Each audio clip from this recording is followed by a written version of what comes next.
মুঘল আমলের একটা মাংস রান্না ট্রাই করলাম আর এটা ট্রাই করে আমি ফ্যান হয়ে গেছি। এত মজা এটা! গরু, খাসি, উট, দুম বা যেকোনো মাংস দিয়ে রান্না করা যাবে আর মাংসগুলো এমন সফট আর জুসি হয় এভাবে রান্না করলে। আর রান্নার সময় এত ঘ্রাণ বের হচ্ছিল, বাসার সবাই খাওয়ার জন্য একদম অস্থির হয়ে গিয়েছিল, বারবার আমাকে তাড়া দিচ্ছিল তাড়াতাড়ি খেতে দেওয়ার জন্য। এই রেসিপিটার নামটাও কিন্তু দারুণ চমৎকার এবং ইউনিক। আমি মাঝখানে বলে দেব নামটা, আগেই বলছি না, ভিডিওটা সম্পূর্ণ দেখবেন, ইনশাল্লাহ খুব ভালো লাগবে। ভিডিওটা ভালো লাগলে একটা শেয়ার করে দিবেন।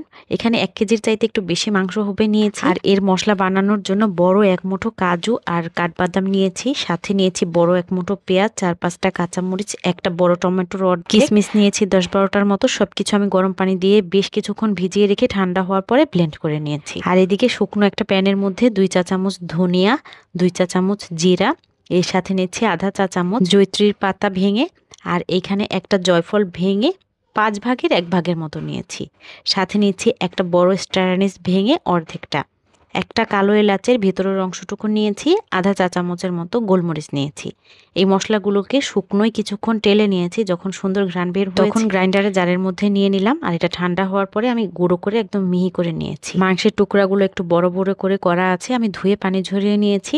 2 টেবিল চামচ করে এখানে আদা আর রসুনের পেস্ট দিলাম, আর এর সাথে পেঁয়াজ, কাঁচামরিচ, টমেটো, বাদামের যে মিশ্রণটা বানিয়েছিলাম ওইটা দিলাম, আর যে ভাজা মশলাটা বানালাম ওই মশলাটাও দিয়ে দিলাম। সাথে 3 টেবিল চামচের মতো টক দই দিয়ে দিলাম।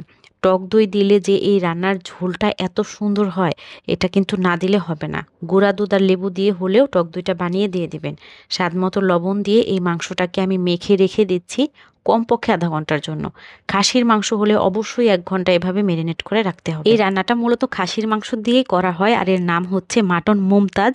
আমি যেহেতু বিফ দিয়ে বানাচ্ছি তাই এটার নাম আমি দিয়েছি বিফ মুমতাজ। তো বিফ মুমতাজ রান্না করার জন্য আমি প্রথমে তেল গরম করে নিয়েছি 1/2 কাপের মতো, তার মধ্যে 2 চা চামচ ঘি দিয়ে দারচিনি, এলাচ, তেজপাতা, লবঙ্গ দিয়ে 2 মুঠোর মতো পেঁয়াজ কুচি হালকা সোনালি করে ভেজে মেরিনেট করা মাংসগুলো দিয়ে দিলাম। এখন চুলার আঁচটা আমি বাড়িয়ে রেখেছি, বাড়তি আছে এই মাংসটাকে কিছুক্ষণ আমি একটু নেড়ে দিচ্ছি, আর তারপর ঢাকনা দিয়ে ঢেকে বলক উঠে আসা পর্যন্ত অপেক্ষা করব। বাড়তি আঁচেই রেখে দেব থক বকিয়ে বলক আসা পর্যন্ত। তারপর এরকম যখন বলক এসে গেছে আর মাংস থেকে পানি ছাড়তে শুরু করেছে, তখন চুলার আঁচটা একদম কমিয়ে ঢাকনা দিয়ে ঢেকে মাংসটাকে আমি রান্না করব মাংসগুলো সেদ্ধ হয়ে যাওয়া পর্যন্ত।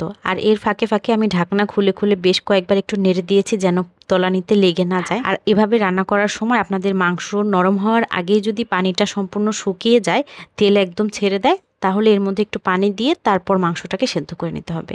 আমাদের মাংসগুলো খুবই ভালো, তাড়াতাড়ি সফট হয়ে গেছে, তাই আর পানির দরকার নাই। এখন রান্নার একদম শেষ পর্যায়ে সামান্য একটু ধনেপাতা কুচি আর বেশি করে কাঁচামরিচ দিয়েছি, এর সাথে 2 চা চামচ ঘি দিয়ে নেড়ে মিনিট খানেকের মতো চুলায় রেখে তারপর নামিয়ে ফেলছি। আর তো চুলায় রাখার সময়ও নেই, কারণ এটা এত ঘ্রাণ দিচ্ছে, সবাই খাওয়ার জন্য একদম আমাকে অস্থির করে ফেলছে। ইনস্ট্যান্ট আদা বাটা থেকে শুরু করে সমস্ত মশলাগুলো বানিয়ে নিয়েছি, এজন্যই ঘ্রাণটা অনেক বেশি হয়েছে, আর তেমনি খেতেও খুবই মজা হয়েছে। আজকে আমি সার্ভ করেছিলাম আমার স্পেশাল বাসন্তী পোলাওয়ের সাথে। এই পোলাওয়ের রেসিপি আমি আগেও শেয়ার করেছি, যদি আবারও দেখতে চান অবশ্যই বলবেন, আমি দেখিয়ে দেব। এই পোলাওয়ের সাথে কিন্তু এই ধরনের রান্নাগুলো খেতে অনেক বেশি মজা লাগে। মাংসটা যেমন সফট জুসি, তেমনি ঘ্রাণে একদম ভরপুর হয়েছে। আজকে খেতে খেতে চলে যাচ্ছি, দেখা হবে ইনশাল্লাহ পরের ভিডিওতে। পরের ভিডিওটা দেখার জন্য অবশ্যই পেজটা ফলো দিয়ে রাখুন। ভালো থাকবেন সবাই, আসসালামু আলাইকুম।